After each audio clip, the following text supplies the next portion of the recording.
JNU क्या चीज़ है और जेएनयू को क्या दिखाया जाता है? बहुत सी बार आवाज़ें आती है कि जेएनयू में सिर्फ देशद्रोही रहते हैं। जेएनयू में लगभग 8 से 10 हज़ार स्टूडेंट पढ़ता है और ये इंटरनेशनल बात करने वाले मात्र 5% लोग हैं और शायद सोचने वाले 1% लोग। अब लेफ्ट के नेता बहुत चुनिंदा हो गए हैं, पार्लियामेंट तक भी नहीं पहुंच पा रहे हैं। तो पीयूष मिश्रा जी का एक बहुत वायरल वीडियो भी अगर आपने देखा हो, कम्युनिज्म ने मुझे बर्बाद कर दिया, मतलब समय में पीछे रहेगा क्योंकि मैं कम्युनिज्म के साथ रह गया। महागठबंधन 2019 के चुनाव में हुआ, उससे पहले वो जेएनयू में 2016, 17, 19 में रहा। कोविड आया तो लोग मास्क लगाने लगे, पर जेएनयू में मास्क लगाने की परंपरा ठीक 6 महीने पहले शुरू हो गई थी। कि जो देश है उसको सबसे ज्यादा अगर आंतरिक रूप से किसी चीज से खतरा है तो वो नक्सलवाद से, और आज नक्सलवाद खत्म हो रहा है तो लोगों को समस्या हो रही है। छात्र राजनीति में स्टूडेंट्स को आना चाहिए या नहीं आना चाहिए, और छात्र राजनीति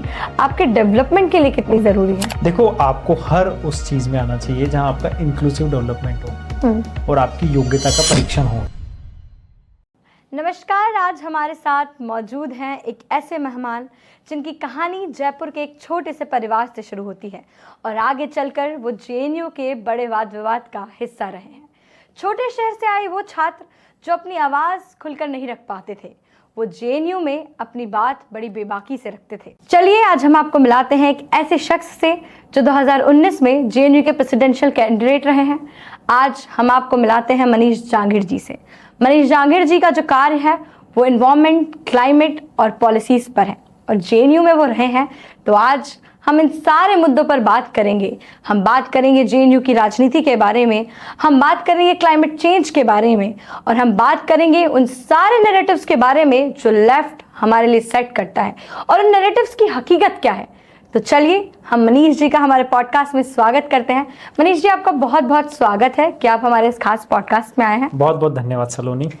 मनीष जी से जब मैं सोच रही थी कि मनीष जी से किस बारे में चर्चा करना चाहिए, तो सबसे पहले मैंने देखा कि आप 2019 में प्रेसिडेंशियल कैंडिडेट रहे हैं अखिल भारतीय विद्यार्थी परिषद से, जो एक राष्ट्रवादी ऑर्गेनाइजेशन रहा है, और वहीं जेएनयू जो है उसकी धरती पर लाल सलाम का ऐसा गूंज है और ऐसा कहा भी जाता है कि वामपंथ का गढ़ है जेएनयू। तो हमने सोचा कि हम आपसे इन्हीं मुद्दों पर बात करेंगे। सबसे पहले आप जेएनयू के बारे में बताइए, क्या जेएनयू क्या चीज़ है और जेएनयू को क्या दिखाया जाता है? देखो सलोनी, ऐसा है, आपके माध्यम से मैं सभी दर्शकों को बताना चाहूँगा कि जेएनयू एक ऐसा इमेज बनाया गया पूरे देश भर में। बहुत सी बार आवाज़ें आती है कि जेएनयू में सिर्फ देशद्रोही रहते हैं, जबकि ऐसा देखा भी गया है कि जेएनयू से देश विरोधी लोग निकलते हैं, क्योंकि कटाक्ष और विरोध ऐसा लोगों को सोचने और समझने शायद वो पसंद करते हैं। बिल्कुल वही चीज़ न्यूज़ में आती है, पर जब भी यूपीएससी का रिजल्ट आता है तो सबसे ज़्यादा नंबर्स जेएनयू से होते हैं। देश के दिल्ली में जेएनयू है और हर मंत्रालय की टॉप सीट पे अगर आप देखेंगे तो कोई ना कोई ब्यूरोक्रेट जेएनयू से होता है, चाहे इकोनॉमिक सर्विसेज हो, चाहे वो रेवेन्यू सर्विसेज हो, सब जगह जेएनयू के लोग हो। देश का कोई ऐसा बड़ा इंस्टीट्यूट नहीं है जिसके प्रोफेसर या एचओडी या डीन या वाइस चांसलर जेएनयू से ना हो। ऐसी एक छवि जो जेएनयू की राष्ट्रवादी या प्रोग्रेसिव, या हम बोलें जो नेशन के लिए काम कर रहे हैं, वो कभी सुर्खियों में आते ही नहीं है। इसका मुख्य कारण क्या है? क्यों जेएनयू की जो राष्ट्रवादी छवि है, जो जेएनयू का इतना अच्छा एकेडमिक है, वो समाचारों में नहीं आता? मैं बताती हूँ आपको, मैं बहुत छोटे शहर से आती हूँ जहाँ अगर मैं जेएनयू का नाम लूँ तो लोग मुझे ऐसे नज़रों से देखते हैं। मतलब मैं आईएमसी में पढ़ती हूँ, तो मैं जब बताती हूँ कि मैं जेएनयू के पास वाले कॉलेज से हूँ तो मुझे ऐसे वो सावधान कर दिया जाता है। क्या जेएनयू में तो ऐसे नारे लगते हैं, देश विरोधी बातें होती हैं, तो क्यों जेएनयू को, मतलब जेएनयू में लगभग 8 से 10 हज़ार स्टूडेंट पढ़ता है और ये इंटरनेशनल बात करने वाले मात्र 5% लोग हैं और शायद सोचने वाले 1% लोग हैं। वहाँ राष्ट्र के साथ बहुत सी ताकतें जुड़ी हैं। वहाँ का विद्यार्थी लगातार ऐसे काम कर रहा है जिससे जेएनयू का नाम आगे बढ़े। और हम देख रहे हैं कि एक समय ऐसा था कि जब कम्युनिस्टों का इतना दबदबा था कि उनके नंबर्स अलग अलग होते हुए भी बहुत ज़्यादा थे। आज हम देखते हैं कि जब एक राष्ट्रवादी ताकत लगातार बढ़ रही है तो जितने कम्युनिस्ट है अपने आइडियोलॉजी को अलग अलग करके इकट्ठे होकर खड़े हो जाते हैं। हाँ, हमने वो दौर भी देखा है जब जेएनयू में 2-2 हज़ार लोग सड़कों पर उतरते थे। आज वही विचारधारा जो कि छात्रों के साथ दगाबाज किया है, उन्होंने छात्रों को ठगा है, वो 20 लोग भी इकट्ठे नहीं कर पाते हैं। हाँ, ये देखा गया है कि जेएनयू में मतलब जो चुनाव जीत रही है लेफ्ट, वो एक इंक्लाइन बना चुके हैं, वो पूरी अपनी गठबंधन बना चुके हैं, महागठबंधन बना चुके हैं। तो मतलब ये रियलिटी है जेएनयू की। जेएनयू एक टेस्ट ग्राउंड है, जैसा मैंने अपने समय में देखा। महागठबंधन 2019 के चुनाव में हुआ, उससे पहले वो जेएनयू में 2016, 17, 19 में रहा, जब देश विरोधी नारे देश भर में महागठबंधन था, महागठबंधन नहीं था। अच्छा, महागठबंधन था। कोविड आया तो लोग मास्क लगाने लगे, पर जेएनयू में मास्क लगाने की परंपरा ठीक 6 महीने पहले शुरू हो गई थी। तो शायद भारतीय कानून में ऐसा है ना कि आप कुछ गलत काम करो और मुंह ढक लो तो शायद आप न्याय की प्रक्रिया को डिले कर सकते हैं। CANRI वाला जो पूरा मुद्दा तो लगातार आपको ध्यान होगा 2019 में 6 महीने तक जेएनयू में प्रोटेस्ट चले, कभी देश को तोड़ने के लिए, तो कभी राम मंदिर के विरोध में, तो कभी स्वामी विवेकानंद जी की मूर्ति के विरोध में। पर वहां ऐसे लोग खड़े थे जो इन सब का समर्थन करते हैं, क्योंकि कहीं ना कहीं राष्ट्र के लिए, नेशन के लिए, सोसाइटी के लिए ये चीजें आवश्यक है। तो आज वो हो भी पाई। जो CA और NRC का पूरा मुद्दा था वो भी जेएनयू से बड़ा उठा। वहां से अभी हमने देखा कि कुछ जो देश विरोधी ताकत थी जो 2019 के आंदोलन में बड़ी उठी, उन ताकतों पर जब बेल उनको मना किया गया बेल देने के लिए, तो फिर जेएनयू में नारे लग गए कि मोदी तेरी कब्र खुदेगी जेएनयू की धरती पर। तो इस पर आप क्या कहेंगे? देखो, ऐसा है कि इन सबको समझने के लिए हमें थोड़ा पीछे जाना पड़ेगा।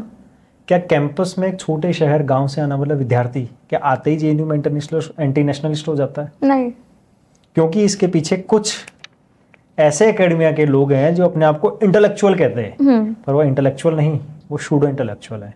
और शूडो इंटेलेक्चुअल भी मैं अगर बोलूं तो वो इंटेलेक्चुअल टेररिस्ट है। जेएनयू में हमने एक तबके में वामपंथी प्राध्यापक हो जो टीचर्स है, उनके आप यूट्यूब पे वीडियो देख सकते हैं। वो बोलते हैं कि Kashmir is not an integral part of India.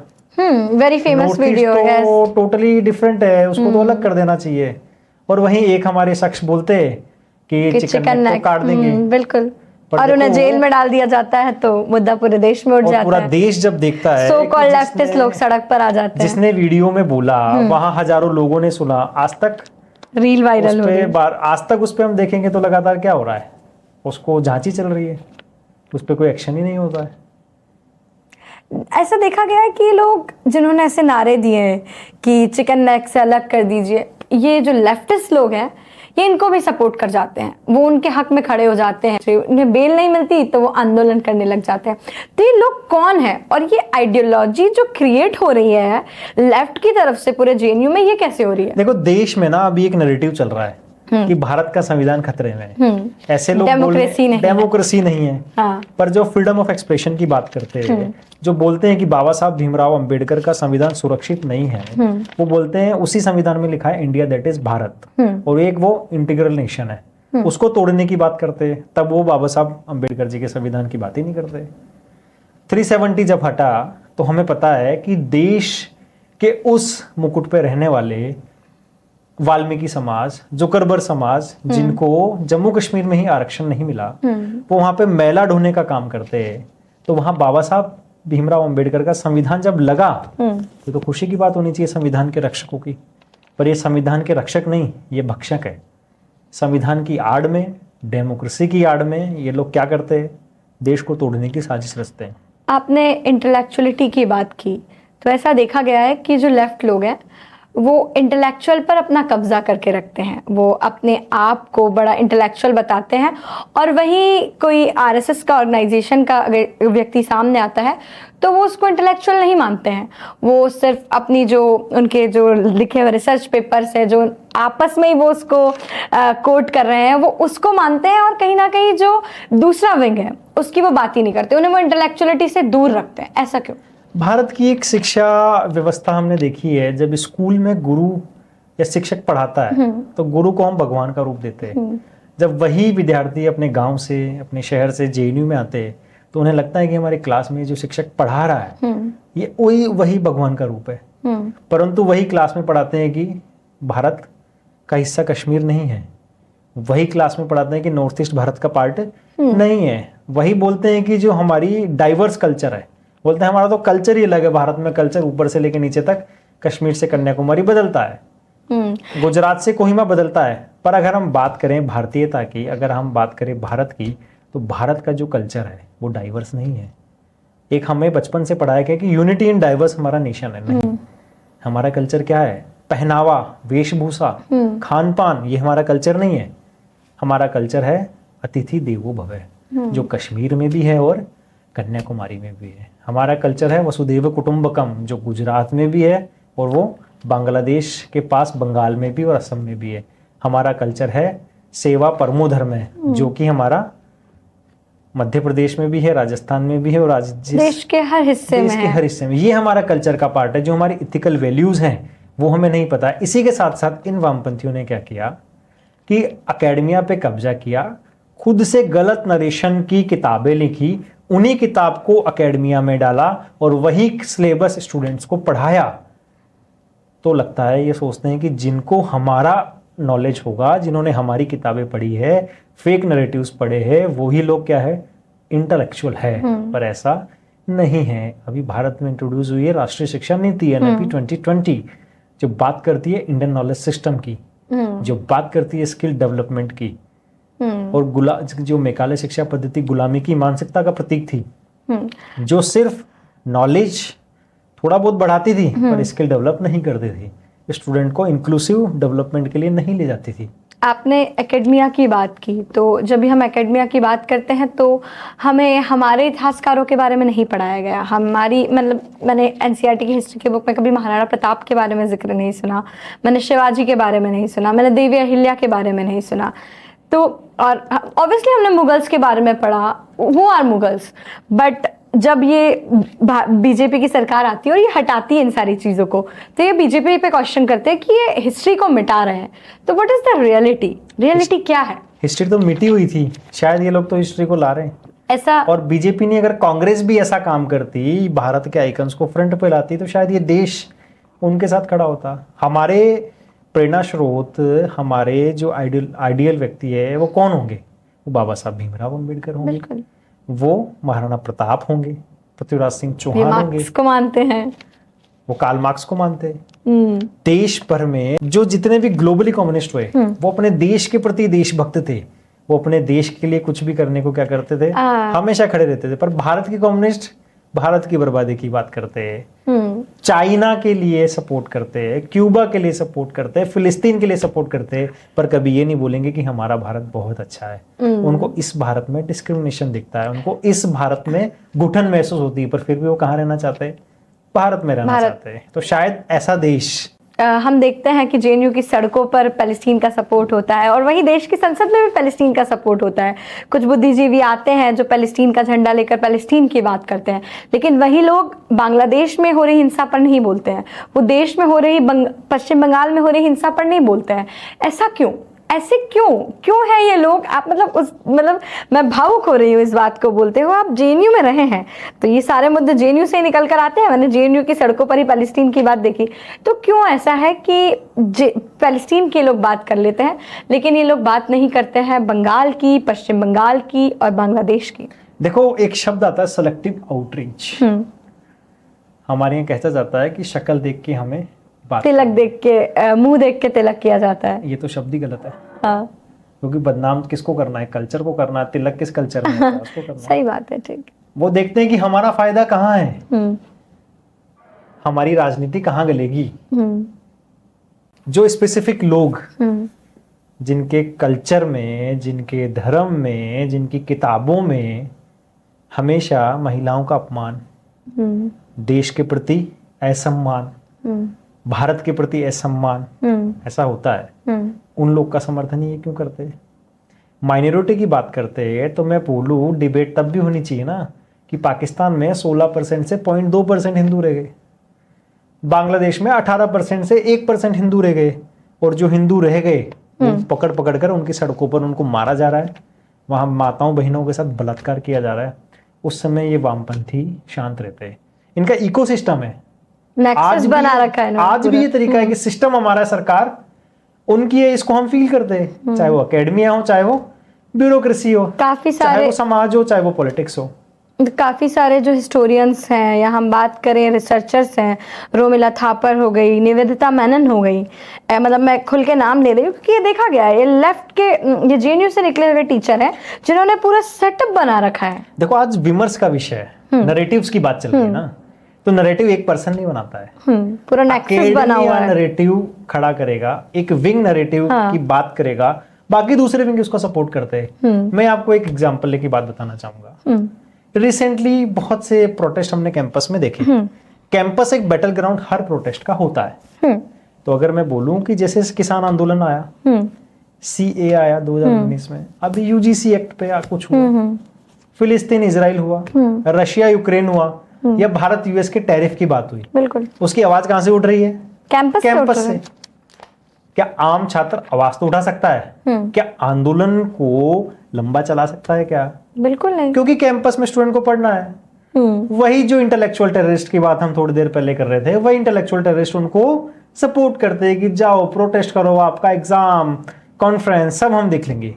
तो मैं बोलूंगा ये क्या करते हैं, जो आम मुद्दों के साथ में प्रोटेस्ट शुरू करते हैं, उस प्रोटेस्ट को शुरू करने के बाद में जब उनको लगता है कि अब इसमें आउटरीच नहीं मिल रहा है, तो एक वो मूव लेने का काम करते हैं कि जिससे वो मीडिया में आए। फॉर एन एग्जांपल कि हमारी मेस का खाना खराब है तो हम प्रोटेस्ट कर रहे हैं, आप वीसी हमें ध्यान देने नहीं दे रहा है, सामान शायद खाना शायद ठीक हो गया है, तो वो लगता है कि हमें आउटरीच नहीं मिल रहा तो हम वीसी का घर घेरेंगे। जाते हैं वहां वीसी नहीं मिलती तो तोड़फोड़ करते हैं, बिल्डिंग तोड़ते हैं, विवेकानंद जी की मूर्ति को खराब करते हैं, रीबिल्ड बाबरी जैसे लिखते हैं। क्यों? क्योंकि वो मीडिया में आ जाए। और इन्हीं का बैठा हुआ जो इंटेलेक्चुअल टेररिस्ट मीडिया में है, वो बोलता है कि बच्चे थे, आंदोलन कर रहे थे, उनको मांग नहीं मानी जाती। ऊपर से नीचे तक नेक्सस बना हुआ है। आम विद्यार्थियों को जो आंदोलन होता है उसमें क्या करते हैं ये लोग, उसको हाईजैक कर लेते हैं। लेटर क्या करते हैं, फिर उन्हें थोड़ी बहुत आउटरीच गंदा काम करने से मिलती है।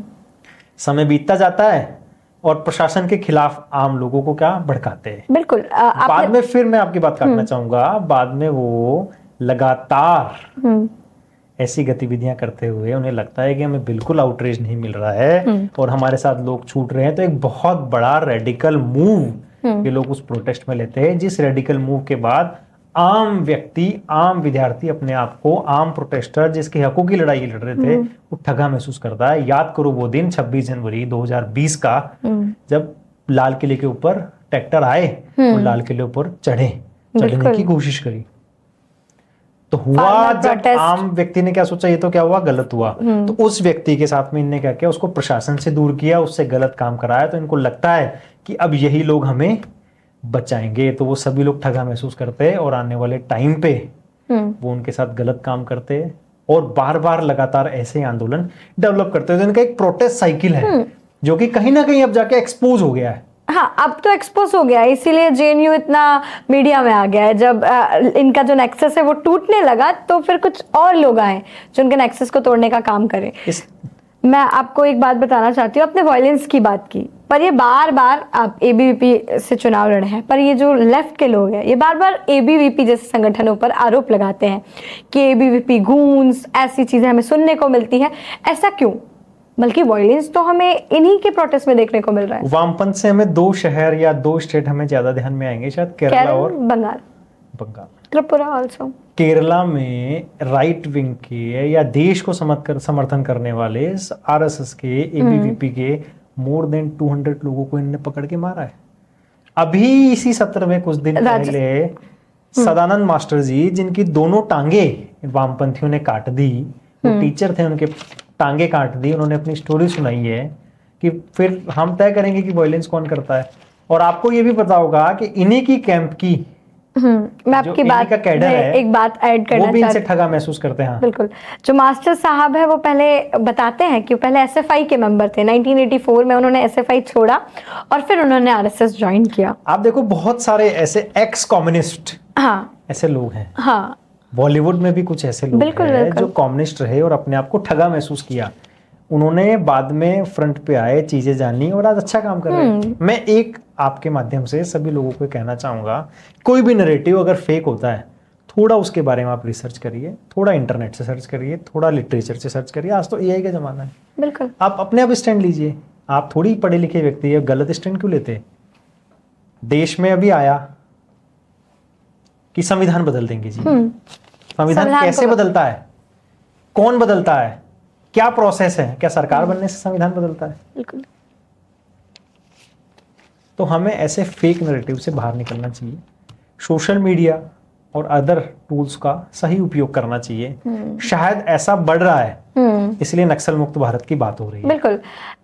बॉलीवुड की बात आई तो पीयूष मिश्रा जी का एक बहुत वायरल वीडियो भी अगर आपने देखा हो, उसमें बता रहे हैं कि मतलब कहाँ से कम्युनिस्ट, मतलब उनका कम्युनिस्ट होने पर किसी इंटरव्यू में क्वेश्चन किया तो वो अपने आप को बता रहे हैं कि कम्युनिज्म ने मुझे बर्बाद कर दिया, मतलब अभी तो मैं बहुत आगे आ गया हूँ, लेकिन मैं और आगे होता या समय में पीछे रहेगा क्योंकि मैं कम्युनिज्म के साथ रह गया। तो ये बात मैं आज इस करना देश में चाहती एक पीयूष मिश्रा नहीं है, हजारों पीयूष मिश्रा, चाहे बॉलीवुड में आपको सैकड़ों हजारों मिल जाएंगे। बिल्कुल। ऐसा देखा गया है कि जो लेफ्ट है वो प्रॉब्लम ओरिएंटेड बात करता है, मतलब अगर उनके आंदोलन हो रहे हैं तो सिर्फ वो प्रॉब्लम्स पे बात करेंगे, प्रॉब्लम एड्रेस करेंगे, लेकिन they don't have a solution. ऐसा क्यों? देखो, वामपंथ का एक ही फसाना, बस्ती भी जलाना और मातम भी बनाना। बिल्कुल। कम्युनिस्ट में क्या है ना, कम्युनिज्म में एक चीज उनको शायद सिखाई जाती है, हाँ।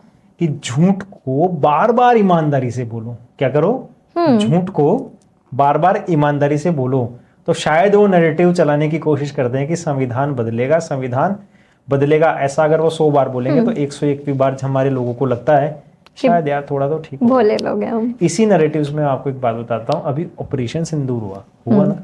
बिल्कुल। शायद ये होना चाहिए था। हाँ। देश के हर व्यक्ति ने इसका समर्थन किया। भारत उसमें अच्छा कर रहा था, रिवेंज लेने की कोशिश कर रहा था, और हमारे देश को सपोर्ट करना हमारी जिम्मेदारी है। भारत की आर्मी के साथ पूरा देश खड़ा था। बिल्कुल। पर वहीं लिटरेचर आता है पाकिस्तान से, इंटरनेशनल से, यूएस, सभी तमाम एजेंसियों से क्या होता है कि भारत का राफेल गिरा है, ऐसा प्रिडिक्शन, ऐसी अफवाह बार बार चलाई जाती है।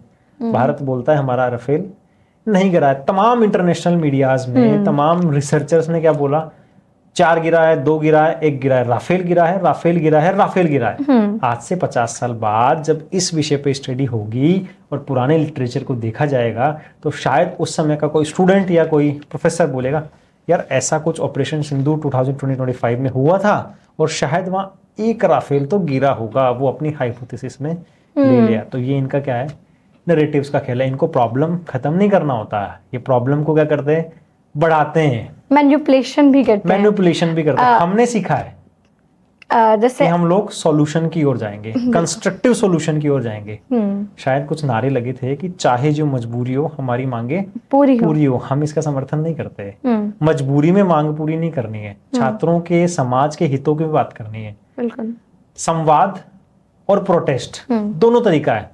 अगर आप कम्युनिकेशन नहीं करेंगे, संवाद नहीं करेंगे तो शायद सोल्यूशन नहीं आएगा। इनका काम है सिर्फ विरोध विरोध विरोध, जिससे सिर्फ क्या होता है, एक दूसरे को बरगलाया जाता है, अविश्वास होता है, क्योंकि इन्हें सॉल्यूशन से मतलब नहीं है। गरीब दिखाते हैं, चप्पल में घूमते हैं, नहाते नहीं है, ऐसे नैरेटिव्स कम्युनिस्टों को लेके ये सच है। हाँ। पर जब ये मॉल में, डिस्को में, पब में जाते हैं तो देखेंगे कि महंगे महंगे कपड़े जिस कैपिटलिज्म का विरोध करते हैं, आईफोन लेके कैपिटलिज्म का विरोध करते हैं। ये मैंने खुद अपनी आंखों से इस बार चुनाव में देखा होगा आपने, घड़ी भी देखी होगी और ब्रांडेड सूट्स भी देखे। बिल्कुल बिल्कुल।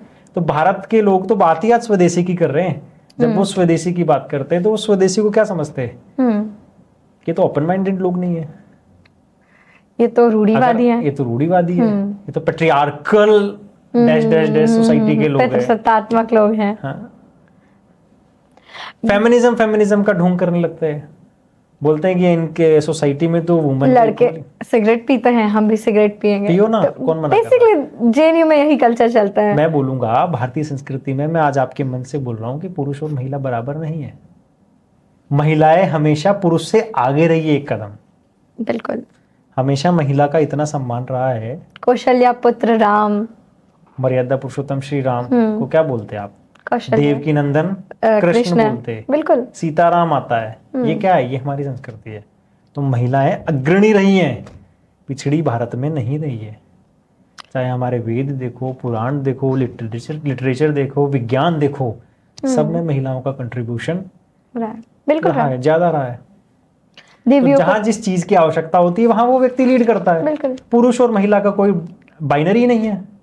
आपने नैरेटिव्स की बात की, तो जैसा मैं आपको जानती हूँ, आप शायद 9वीं क्लास से एक राष्ट्रवादी ऑर्गेनाइजेशन से, राष्ट्रवादी संगठन से जुड़ गए थे, तो आप राष्ट्रवाद को समझते थे। लेकिन कुछ आम छात्र आते हैं जो जेएनयू में जाते हैं और राष्ट्रवाद को नहीं जानते, तो वहाँ लेफ्ट लोग आते हैं और उनको मैनिपुलेट करते हैं, ब्रेन वॉश करते हैं।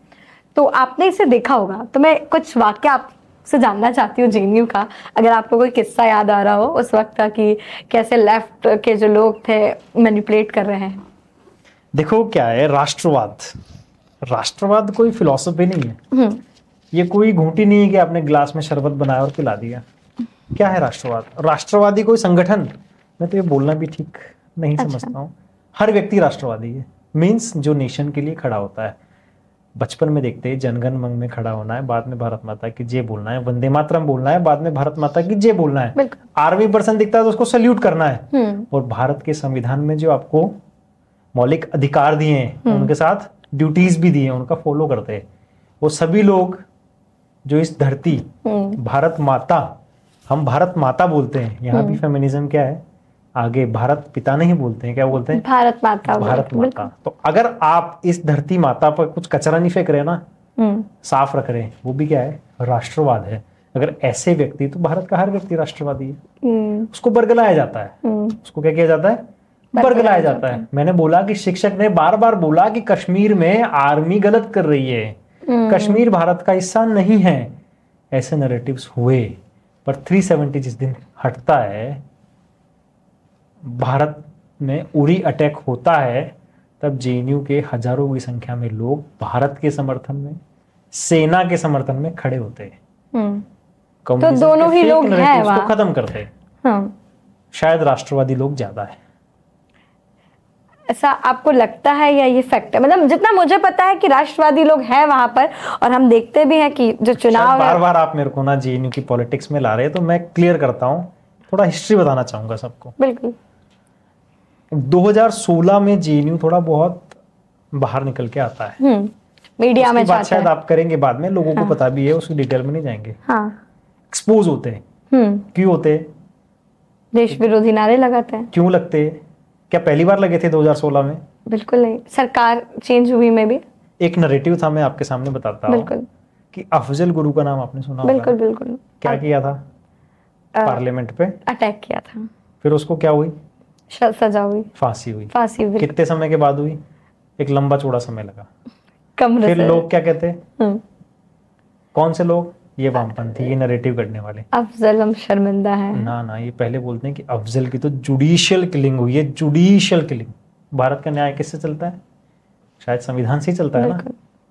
जिस संविधान से न्याय मिला, उसको सजा मिली, लोगों को न्याय मिला, उस संविधान ने अफजल को सजा दी, फांसी दी। उसके समर्थन में बोलते हैं अफजल हम शर्मिंदा है, तेरे कातिल। वहीं लोग खड़े होते और बोलते हैं जिस घर से अफजल निकलेगा उस घर में घुस के मारेंगे। तो इनकी दीवार जेएनयू से हिलने लगी, इनके नीचे से जमीन धंसने लगी। तो 2016 में दो बड़े संगठन अलायंस करते हैं और उनको लगता है कि हम जीतने वाले नहीं है। क्लासरूम्स में, लेबोरेटरी में, चैम्बर में स्टूडेंट्स को बुला बुला के डराया जाता है कि लेफ्ट को वोट करो, नहीं तो आप लेफ्ट को वोट नहीं करोगे ना तो आपकी पीएचडी खत्म हो जाएगी। शायद मैं भी इसका शिकार रहा हूँ। अच्छा, प्रोफेसर्स परेशान करते हैं। 1.5 साल के बाद में मुझे बोला गया कि तुम्हें पीएचडी नहीं करा सकते, तुम तो तिलक लगा के आते हो, तुम तो कलावा बांध के आते हो। तो मैं उससे बाहर निकला। मेरे को बोला पीएचडी नहीं कराएंगे। मैंने वहाँ लड़ाई लड़ी, अपना सुपरवाइजर चेंज किया, उसके बाद अपनी पढ़ाई दोबारा से शुरू करी। अच्छा, मतलब इतनी सारी परेशानियों का सामना करना पड़ता है। क्योंकि आप नेशन के साथ खड़े। बिल्कुल। 2017 का समय आया, 3 ऑर्गेनाइजेशन इकट्ठे हो गए। 18 का समय आया, 4 ऑर्गेनाइजेशन इकट्ठे हो गए।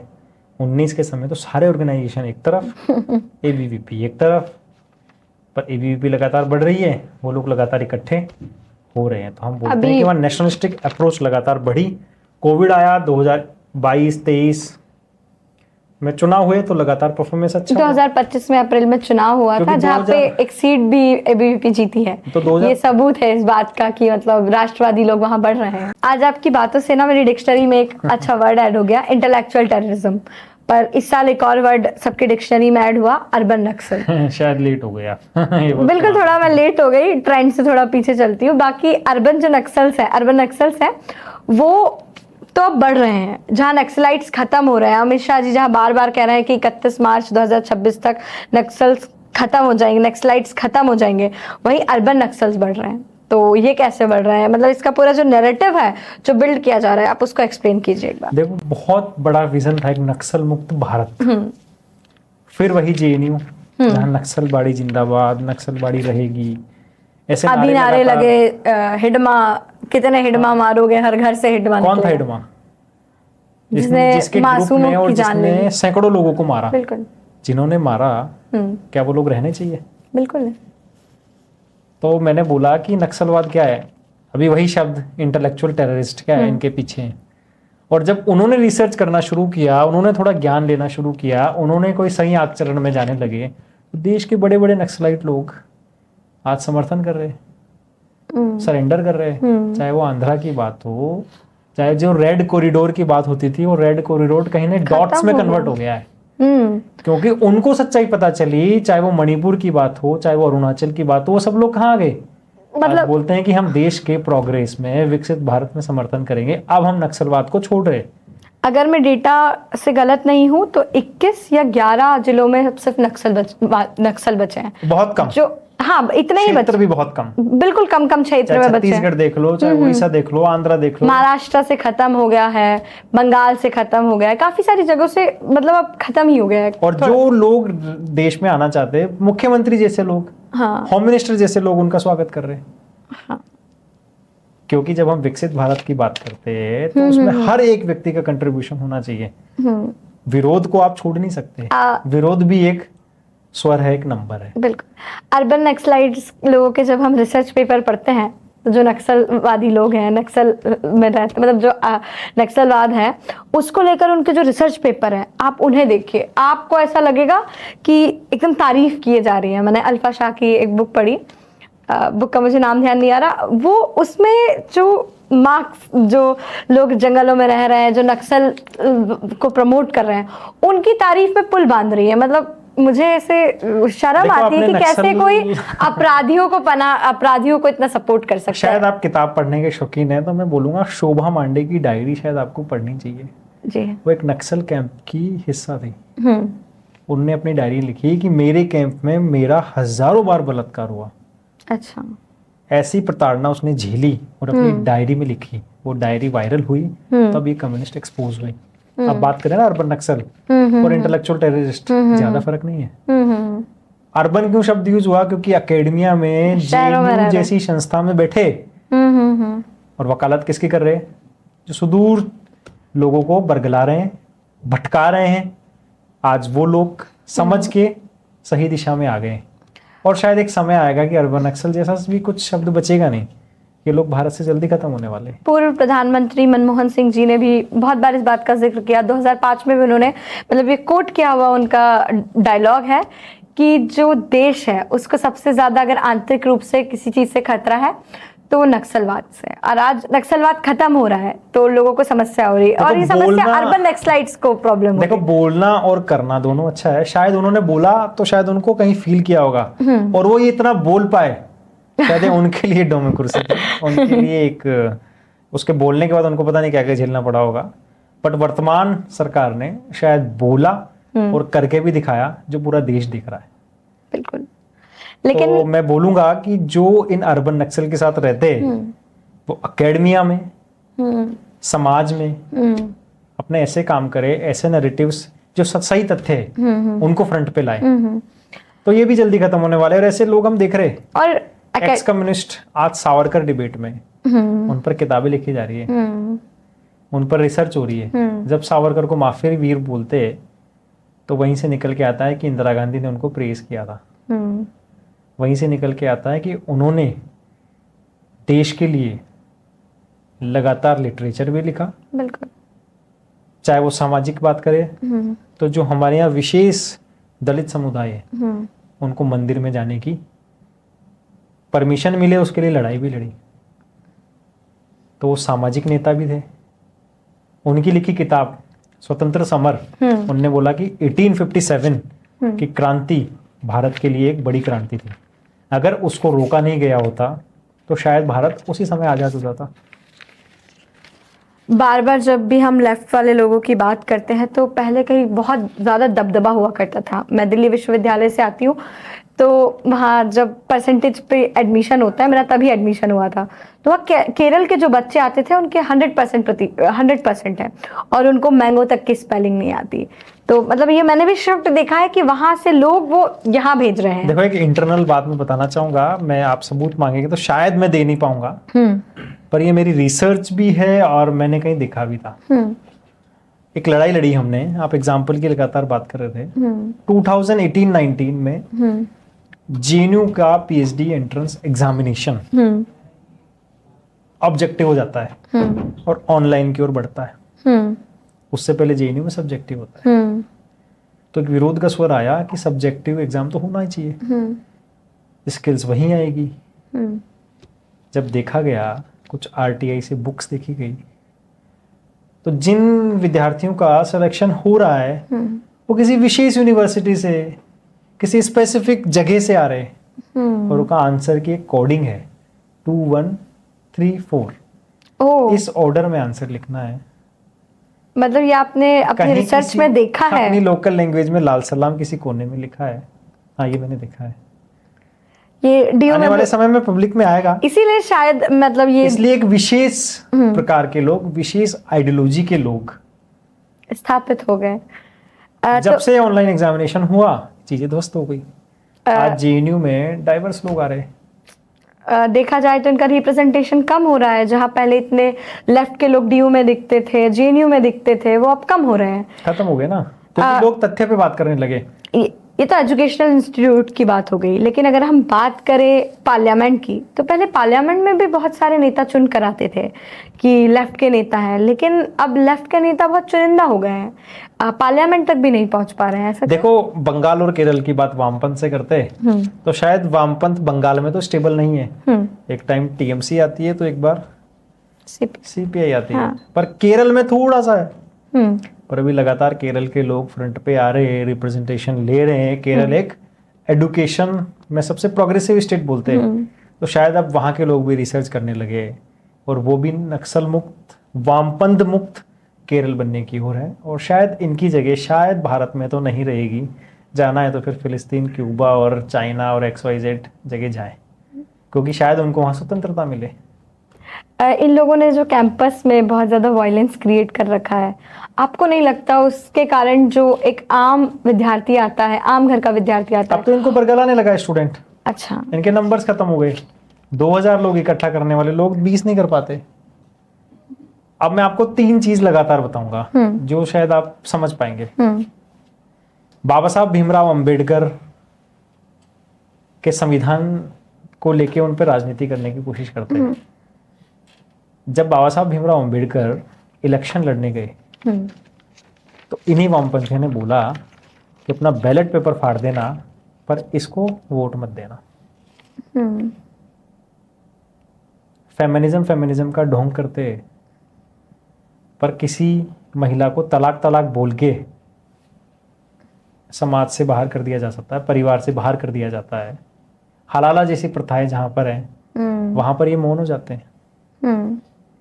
बांग्लादेश का विषय आपने बोला, कॉट एंड कॉट, बिल्कुल, कि जब हिंदू की बात आती है कि वो नंबर्स कम हुआ बांग्लादेश और पाकिस्तान में, उस पर इनके स्टेटमेंट शांत हो जाते हैं। जब भारत की आर्मी लड़ाई लड़ती है तो उसके विरोध में खड़े होते हैं। फिलिस्तीन और इजराइल पे तो तुरंत कैंपस में प्रोटेस्ट होता है, बांग्लादेश पे क्यों नहीं होता है? क्यों? क्योंकि उसके लिए उनको फंडिंग नहीं आती है, उसके नैरेटिव गढ़ने के लिए इनका सिस्टम अलाउ नहीं करता है। बिल्कुल। तो ये कहीं ना कहीं बायस्ड लोग हैं जो अपने देश के लिए शायद इनकी आवश्यकता नहीं है और कन्वर्ट भी हो रहे हैं। आपको क्या लगता है कि सोशल मीडिया ने एक बहुत अहम रोल निभाया है इन चीज़ों को हाईलाइट करने में, इन लोगों के मुद्दे लाने में? देखो, सोशल मीडिया तो अपने आप में है कहीं, पर कहीं ना कहीं अधूरा ज्ञान भी सोशल मीडिया से मिलता है। उसके साथ साथ कहीं ना कहीं अच्छा लिटरेचर, जेन्युइन लिटरेचर भी आया है। संसद में ऐसी किताब की बात हो रही है जो किताब छपी भी नहीं है।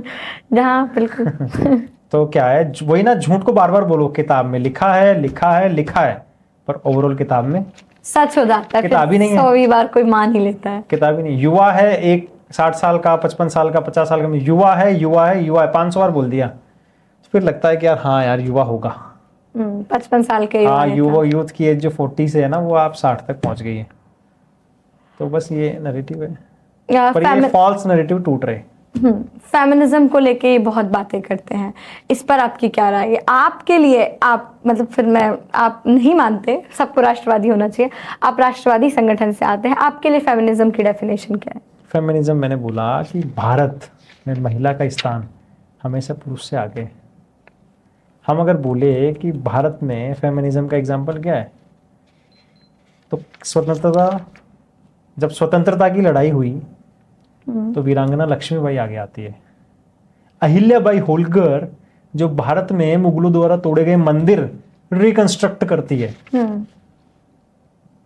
जब भारत की सरकार या भारत की न्यायपालिका ट्रिपल तलाक को हटाती है, वो फेमिनिज्म भारत का है। और उसी ट्रिपल तलाक को वापस लगाने के लिए ये वामपंथी क्या करते हैं? आंदोलन करते हैं, आर्टिकल लिखते हैं, न्यूज में इंटरव्यू करते हैं। ये लोग बार बार नारे लगाते हैं, ब्राह्मणवाद से आजादी, जातिवाद से आजादी, तो इस पर आपकी क्या राय है? देखो, मेरे को लगता है कि जातिवाद अब एक सोच बन गई है। आज हर वर्ग का व्यक्ति फ्रंट पे आके भारत की प्रोग्रेस में, विकसित भारत बनने पे काम कर रहा है। बिल्कुल। ब्राह्मणवाद से आजादी, समाजवाद से आजादी, पता नहीं क्या क्या, तिलक तराजू और तलवार, ऐसे ऐसे संघवाद से आजादी, ऐसा भी नारा उन्होंने कोट आजाद भारत में है ना। तो भारत तो आजादी है। यही लोग अपने घर वालों से आजादी भी मांग लेते हैं। इसके पीछे भी पॉलिटिक्स है। वामपंथ का भविष्य खत्म, कैंपस से नेता पैदा करना है। कांग्रेस की स्टूडेंट विंग तो खत्म हो गई, तो कौन चला रहा है कांग्रेस को? यही वामपंथी चला रहे हैं। इनके लीडर महामिलावटी गैंग है जिसको एक्सपोज करने की जरूरत आज भारत के युवाओं को है। आप क्या संदेश देना चाहते हैं उन तमाम युवाओं को जो अभी स्टूडेंट हैं और कैंपस में रहते हैं और जानना चाहते हैं छात्र राजनीति के बारे में? आपका देखो, मैं कहता हूं कि राष्ट्र प्रेम और देशभक्ति आपके अंदर बचपन से है, उसको बस जगाने की जरूरत है। एक छोटा सा एग्जांपल आपको दूंगा मैं। 2 बड़े ग्लोबल वॉर हमने देखे रिसेंटली, इजराइल और गाजा फिलिस्तीन, यूक्रेन और रशिया। 7 अक्टूबर 2023 2023 इजराइल पर आयरन डोम फेल होता है और अटैक होता है, वहां की महिलाओं को हॉस्टेज बनाया जाता है।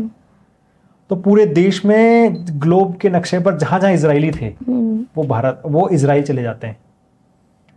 देश के नक्शे पर जहां जहां इजरायली थे वो अपने देश चले जाते हैं, बंदूक उठाते हैं, आर्मी के साथ खड़े होते हैं और अपने आतंकवादियों से लड़ते हैं और अपनी हॉस्टेज लोगों को बचाने की कोशिश करते हैं। आज भी वो लड़ाई जारी है। पर जब यूक्रेन की बात आती है तो यूक्रेन के लोग, जब रशिया वहां पे बम्बार्ड करता है तो यूक्रेन छोड़ के यूरोप में, यूएस में, अलग अलग ग्लोब में चले जाते हैं।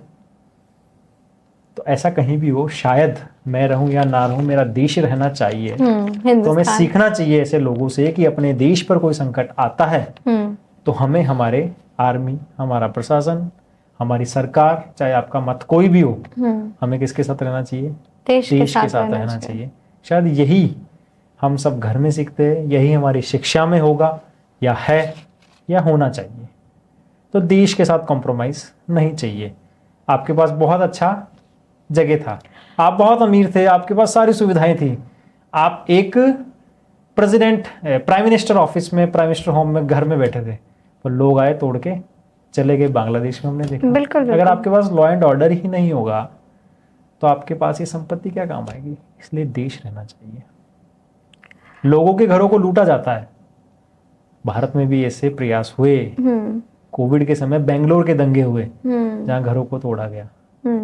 बांग्लादेश में हम देख रहे हैं, कभी कभी बंगाल में लोगों को पकड़ पकड़ के मारा जाता है। गुजरात में कोई एक समय था जब यूपी में भी होता था, आज नहीं होता है। तो जब आप देश के साथ खड़े रहेंगे तो आप सुरक्षित रहेंगे। तो नेशन फर्स्ट, देन आप सेल्फ ला सकते हैं। सोसाइटी आना चाहिए वैसे तो। बिल्कुल, हमें भी ऐसा लगता है कि हर हिंदुस्तानी के अंदर जो सबसे पहली भावना है वो राष्ट्रवाद की होनी चाहिए। बहुत सारी बातों पर हमने चर्चा की, बहुत सारी जानकारी जो हम नहीं जानते थे, कैसे कोड वर्ड हैं थे जेएनयू में एडमिशन लेने की, ऐसी तमाम तरह की चीज़ें हमने देखी और कैसे आज उनको इतनी परेशानी होती है। तो ये सारी बातें जान के हम मतलब काफ़ी सारी हमारी डिक्शनरी में नई चीज़ें ऐड हुई। तो अंतिम सवाल की ओर चलते हैं।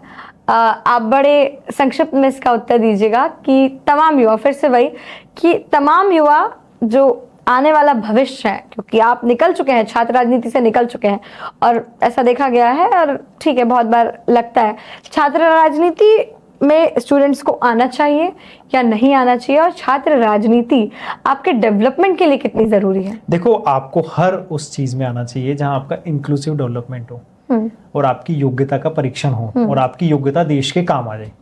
मैं कहना चाहूंगा कि हमारा देश एक ऐसी जगह है, इससे सुरक्षित आपको कोई जगह नहीं मिलेगी जहां अपनी बात खुले मन से बेबाक तरीके से रख सकते हैं। छात्र राजनीति, ये शब्द ही गलत है। छात्र तो सेवा करता है, राजनीति वो पढ़ता है। और राजनीति को इतना बदनाम कर दिया कि लोग अपने आप को राजनेता बोलने से डरते हैं। ऐसा कुछ भी नहीं है। अगर आप समाज के साथ काम करते हैं, एक दूसरे की मदद करते हैं, अपनी मदद के लिए किसी को पास जाते हैं, वो आपकी मदद करता है, तो ऐसा अवसर शायद इस देश में ही मिलता है। एक और भारत माता।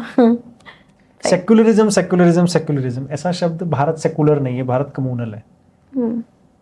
तो मुझे लगता है कि भारत एक ऐसा सेकुलर देश है जहाँ सब चीज का सम्मान है, चाहे वो धर्म हो, बोलना हो, सबका सम्मान है। बिल्कुल। पर एक सेकुलरिज्म यूएस का भी है कि आप कुछ नहीं कर सकते, वो उनका सेकुलरिज्म है। तो इस देश के लिए आगे आइए, बिल्कुल अपने फील्ड में काम करिए, अच्छा पढ़िए, देश में अच्छा विमर्श खड़ा करिए और इन fake intellectual terrorist, urban Naxals, dash dash dash जो भी है, इनको एक्सपोज करिए। लेफ्टिस्ट, तमाम तरह के जो शब्द। विद्यार्थी गलती से इनका शिकार होता है, उन्हें सच्चाई बताकर सही राह पर लाइए। बिल्कुल। बहुत बहुत धन्यवाद मनीष जी। बहुत लंबी चर्चा हमारी मनीष जी से चली, जहां हमने उनसे तमाम विषय पर बात की कि कैसे लेफ्ट अपना पूरा नैरेटिव सेट करता है और कैसे नीचे के जो स्टूडेंट्स हैं, ज़मीन के जो स्टूडेंट्स हैं, उनकी मानसिकता बदलने का काम करता है। तो हम उनकी बातों से ये सीखें और आपको भी समझाना चाहते हैं कि आप सब लोग भी तमाम ऐसी चीज़ों से सावधान रहें। Urban Naxalites, intellectual terrorist, leftist, जितने भी ये ग्रुप हैं जो राष्ट्रवाद का विरोध करते हैं, राष्ट्र का विरोध करते हैं, राष्ट्र के लिए खड़े नहीं होते, आप उनके अगेंस्ट खड़े होइए और देश के लिए समर्पित रहिए। बहुत बहुत धन्यवाद।